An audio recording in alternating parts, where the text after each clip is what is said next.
In the heart of Benin City, there lived a girl named Efosa who was known far and wide for her stunning beauty. Efosa was about 16, with smooth brown skin that seemed to glow under the sun and deep, curious eyes that sparkled whenever she laughed. But the most talked about part of Efosa was her hair. Every week, without fail, she wore a new, dazzling hairstyle that left the villagers in awe. One week, she'd have her hair in intricate cornrows that zigzagged across her scalp like rivers. The next, she'd wear full, beautiful curls that bounced as she walked. And once, she came to the village square with her hair wrapped up in long, flowing braids that had tiny shells at the tips, clinking softly as she moved. But the strangest thing of all was this: no one ever saw her at the salon. Even in a bustling town like Benin City, where everyone knew everyone, nobody could figure out how Efosa's hair always looked so perfect. The women in the market gossiped about it, shaking their heads and whispering to each other. "Have you seen Efosa's hair today?" asked Mama Peter, the tomato seller, one warm afternoon. "Every week, it's something new. That girl must have some secret magic." "You're telling me," replied Mama John, who sold yams a few stalls down. "I've asked her myself, but she just laughs and says she's lucky. How can anyone be so lucky? We work so hard to do our hair, yet hers is always perfect." The villagers were fascinated, and so was Efosa's best friend, Annabelle. Annabelle was a lively, curious girl who had known Efosa since they were children. But lately, even Annabelle felt like her friend was hiding something. Whenever Annabelle asked about Efosa's hair, Efosa would just shrug and smile, changing the topic. It didn't sit right with Annabelle. As her friend, Annabelle felt she deserved to know the truth. "Why won't she tell me?" Annabelle muttered to herself one evening, sitting in her family's small, clay-walled house. "I'm her best friend. What is she hiding?" One evening, as the sun dipped below the trees, Annabelle decided she had waited long enough. She would find out the truth herself, even if it meant sneaking around. After all, she reasoned, what harm was there in a little spying if it was for a good cause? She would simply follow Efosa and see for herself what was going on. So, that Saturday, Annabelle stayed close to Efosa all day, watching her every move. She noticed that Efosa seemed more alert than usual, glancing around as if she sensed someone was watching her. But Annabelle was clever, and each time Efosa looked back, Annabelle managed to slip behind a tree or hide in the crowd. Later that evening, when the town quieted down and most people went home, Efosa headed back to her house at the edge of the village. Annabelle followed her, staying hidden in the shadows. She watched as Efosa climbed the small wooden steps to her house and disappeared inside, closing the door softly behind her. Annabelle's heart raced. This was her chance. She tiptoed up to the window, careful not to make a sound. The window was small, but she managed to peek through, hoping to catch a glimpse of her friend's secret. Inside, she could see Efosa sitting on a stool in front of a small mirror. Efosa took a deep breath, and then something unbelievable happened. Annabelle's eyes widened, and her hand flew to her mouth to stop herself from gasping. Efosa reached up to her head, took hold of it, and lifted it right off her shoulders. Her head was now in her hands, and she placed it gently on her lap, as though this were the most natural thing in the world. Annabelle's mind spun. She couldn't believe what she was seeing. How could this be possible? She wanted to scream, to run, but she was frozen, staring through the window as her friend began to braid her own hair, moving her head in her lap as she worked. Efosa looked calm, focused, and completely unaware that anyone was watching her. Annabelle could only watch in silence, her heart pounding with a mix of fear and amazement. She stayed there, barely breathing, as Efosa finished her braids, tied the ends with tiny shells, and admired her work in the mirror. Then, as smoothly as she'd taken her head off, Efosa lifted it, placed it back on her neck, and turned to look around the room. Annabelle quickly ducked out of sight, her heart racing even faster. When Efosa finally went to bed, Annabelle slipped away from the window, her mind reeling. She had discovered Efosa's secret, but she didn't know what to do with it. Should she confront Efosa? Tell someone? She felt both excited and terrified. But one thing was certain. She could never see her friend the same way again. The next morning, Annabelle was filled with a mix of emotions, fear, excitement, and a strange sadness she couldn't shake. She could barely look at her friend the same way after what she'd seen. How could she sit beside Efosa, laugh with her, and pretend nothing was different, knowing that Efosa had the power to remove her own head? At school, Annabelle tried to focus on her lessons, but her mind kept drifting back to that moment. Efosa, with her calm expression, lifting her head as if it were no different from taking off her hat. Annabelle shuddered, feeling a chill run down her spine. She felt like she knew Efosa's deepest secret, and yet she still didn't understand why. The day passed slowly, and Annabelle avoided talking to Efosa, fearing that if she looked too closely, she'd give away what she knew. But Efosa wasn't blind. She noticed Annabelle's strange behavior and felt hurt by the distance growing between them. "Are you okay?" Efosa finally asked as they walked home from school. "You've been quiet all day." I'm fine," Annabelle stammered, forcing a smile. But her mind was racing. She couldn't tell Efosa what she'd seen. Not yet. That night, Annabelle lay awake, staring at the ceiling. She knew she couldn't keep this to herself forever. But who would believe her? And worse, what would happen to Efosa if people found out? Would they treat her like a monster? Ima's loyalty to her friend won over her curiosity. She decided that, for now, she would keep Efosa's secret. But she also knew she had to get answers. She had to understand why Efosa did this, and if there were other secrets lurking behind those gentle eyes. The next evening, Annabelle couldn't take it anymore. She had to know the truth, even if it meant confronting Efosa. She waited until the village square was quiet, and then, with a racing heart, she approached her friend's house. She knocked on the door, and Efosa answered, surprised to see her friend so late. "Is everything all right?" Efosa asked, sensing the worry in Annabelle's eyes. Can we talk?" Annabelle's voice was shaky, and Efosa's expression grew serious. She nodded and stepped aside, letting Annabelle in. They sat down on the small wooden stools by the fire. For a moment, they just looked at each other, the silence thick with tension.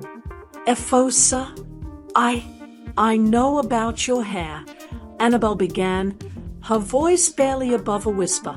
Efosa's eyes widened, and she stiffened, her hands clenching in her lap. What do you mean?" Efosa stammered, though her voice betrayed a note of fear. "I saw you, Efosa. I saw you. Take off your head." Annabelle's voice cracked as she spoke, and she felt a pang of guilt seeing the fear in Efosa's eyes. Efosa's hands flew to her mouth, and she shook her head.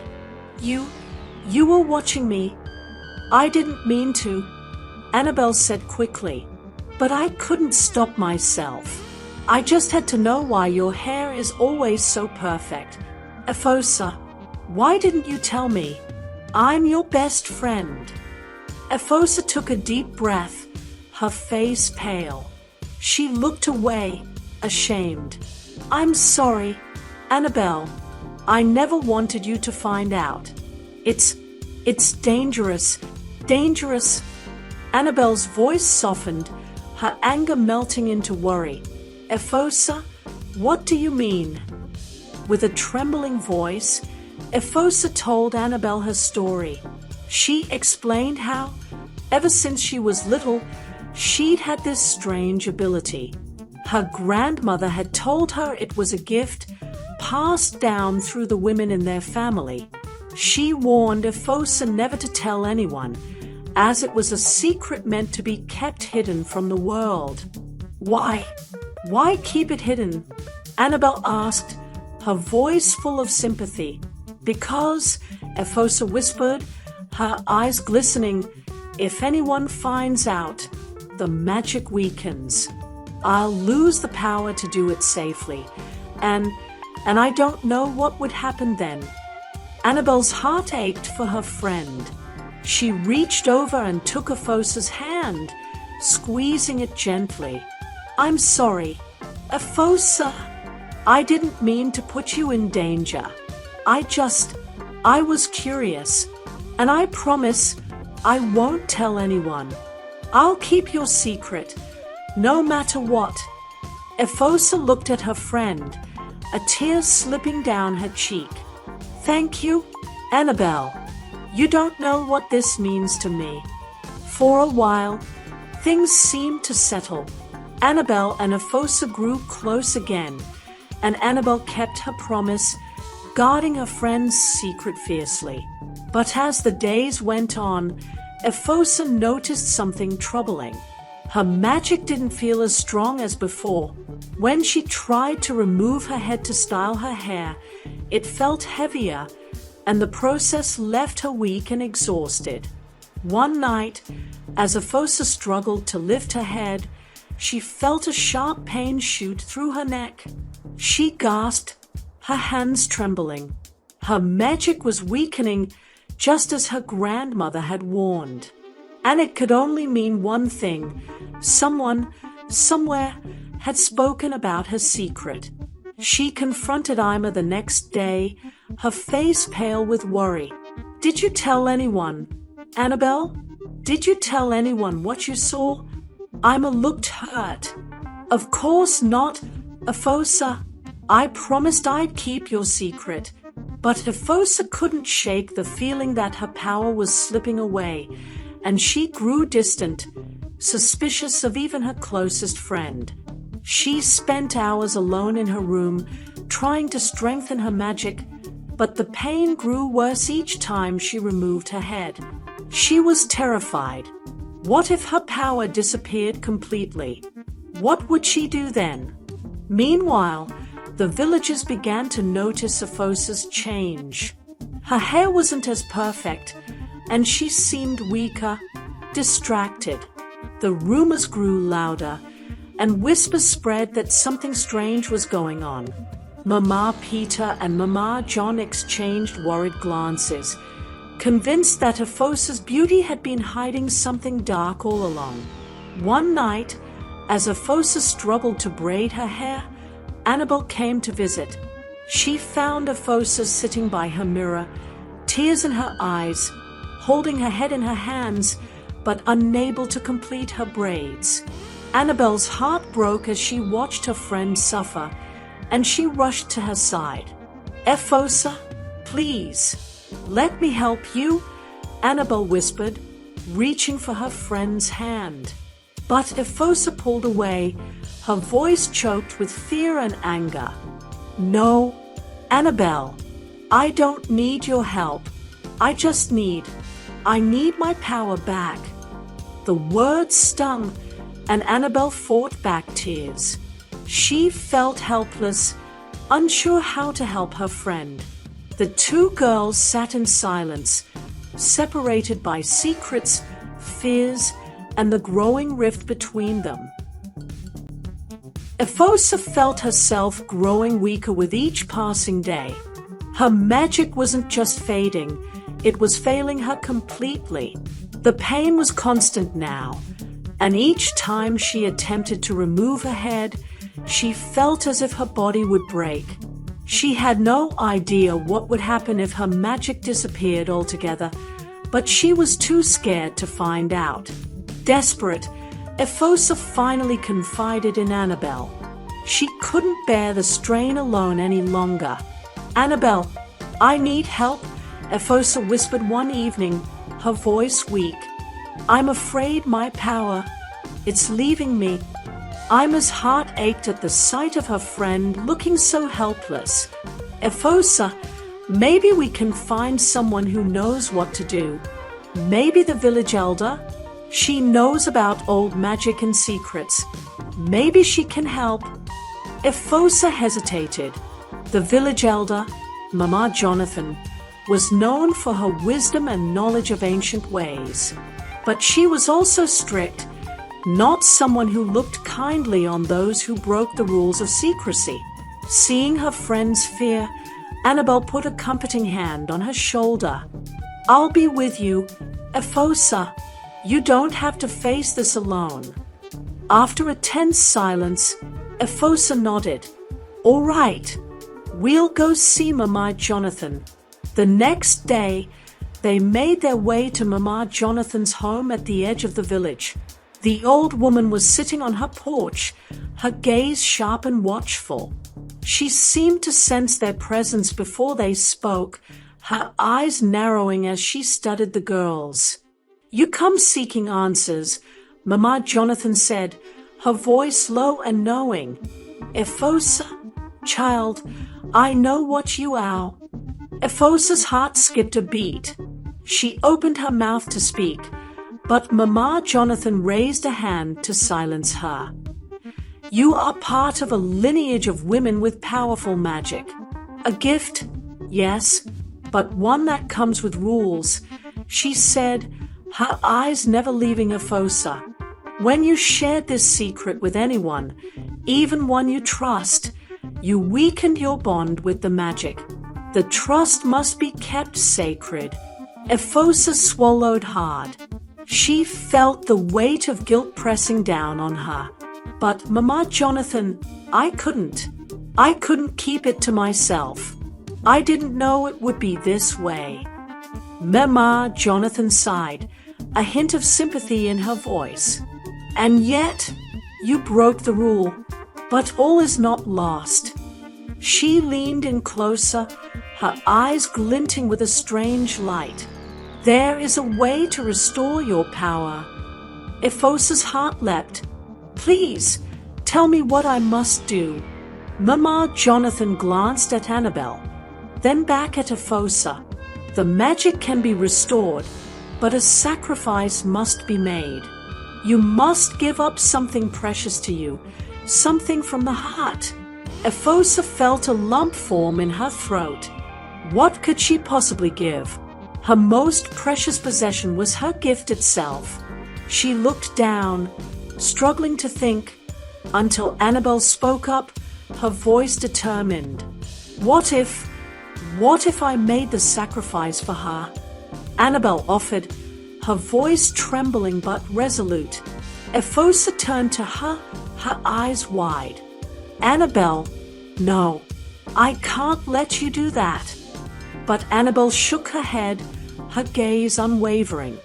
"You're my best friend, Efosa. You've always been there for me, and I can't let you lose what makes you, you." Mama Jonathan looked at Annabelle, nodding approvingly. "A true friend indeed. Very well. The sacrifice must come from the heart." With that, Mama Jonathan handed Annabelle a small, rough stone carved with strange symbols. "Hold this stone close, child. Tonight, bring it back here with an offering, a piece of something you hold dear, to prove your devotion." That night, Annabelle sat alone in her room, thinking about what she could offer. She thought of the things she loved most: her family, her books, her favorite necklace that her late mother had given her. But none of these felt right. Then, she realized what she had to give up: her friendship with Efosa. She had to let go of the closeness they shared to restore Efosa's magic and make things right. Heart pounding, Annabelle picked up the stone and walked back to Mama Jonathan's home under the cover of darkness.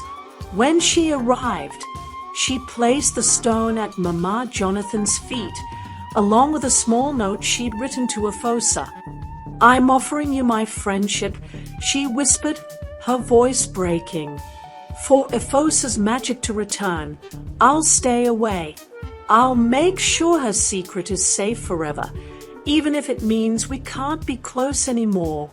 Mama Jonathan nodded solemnly, her eyes glistening. She knew what a sacrifice this was for Annabelle. Without another word, she accepted the offering and began the ritual, chanting words that Annabelle couldn't understand. The stone glowed, pulsing with a strange warmth, and Annabelle could feel the bond between her and Efosa begin to fade. The next morning, Efosa awoke feeling stronger, her magic renewed. She could sense it. The power that had been slipping away had returned. She couldn't understand why, until she went to find Annabelle and saw the note her friend had left behind. "Dear Efosa, I promise to protect you, and I always will. For your power to return, I had to make a choice that broke my heart. Please know I did it because you're worth it. Take care, my friend. And remember, no matter where we are, I'll always care for you. Yours, Annabelle." Efosa felt her heart shatter as she read Annabelle's words. She rushed to find her friend, desperate to undo the sacrifice. But Annabelle was nowhere to be found, having chosen to stay away for Efosa's sake. The knowledge weighed heavily on Efosa, yet she knew that Annabelle had done this out of love and loyalty.